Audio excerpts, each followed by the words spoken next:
Biotechnology and its application.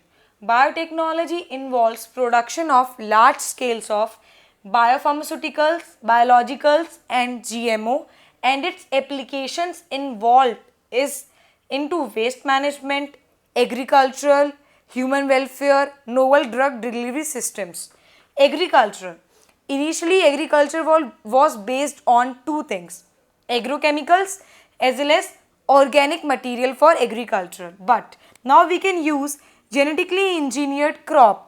Genetically engineered or GMO crop is better because it is resistant to abiotic stress, which is cold, drought, salt, heat, etc. Efficient mineral uptake so that the fertility of the soil is not lost. Nutritional value. We can enrich it with the nutritional value, like we are producing rice enriched with vitamin A. Other application of biotechnology in agriculture is production of Bt cotton and Bt brinjal. CRY is the gene which codes for Bt toxin, and when we introduce this rDNA into cotton and brinjal, Bt is Bacillus thuringiensis, which causes the degradation of certain crops like cotton and brinjal, and now we can make Bt cotton and Bt brinjal which is resistant to this Bacillus thuringiensis. Similarly, we can make pest resistant plants. The basic mechanism of pest resistant plants is RNA interference. This RNA interference is the mechanism of cellular defense shown by majority of eukaryotes. Nematodes attacks roots of tobacco plants and hence affects the yield. So what we can do is, in the normal process, mRNA is silenced or its translation is stopped when it is bound with dsRNA.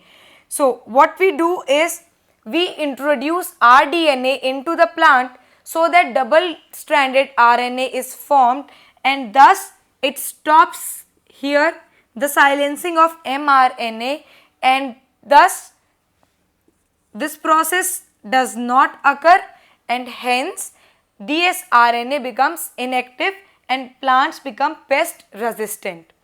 The other application of biotechnology is in the field of medicine, where not only medicines which are very close or very beneficial to human race is produced, as well as novel drug delivery systems have also been researched out and produced. Insulin.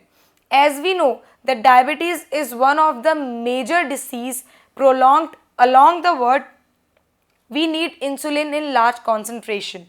Insulin in human body is composed of two polypeptide chains, chain A and chain B. These chains are binded by disulfide bonds. Insulin in human body is present in form of prohormones having an extra C stretch.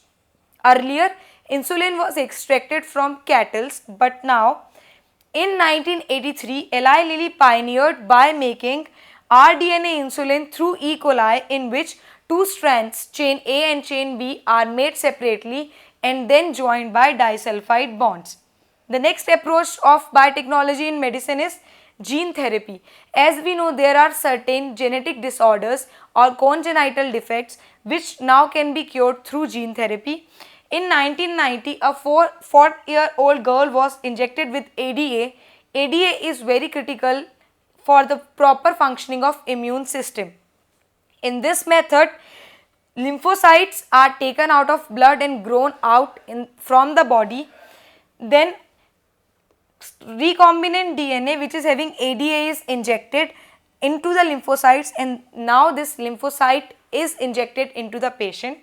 As we know that lymphocytes are not immortal, they die. So that is the reason these lymphocytes are to be injected at a definite or after a definite period of time. But if this type of gene therapy, or even in this case of ADA only, is given at the early stages while even in embryonic development, it can lead to permanent cure.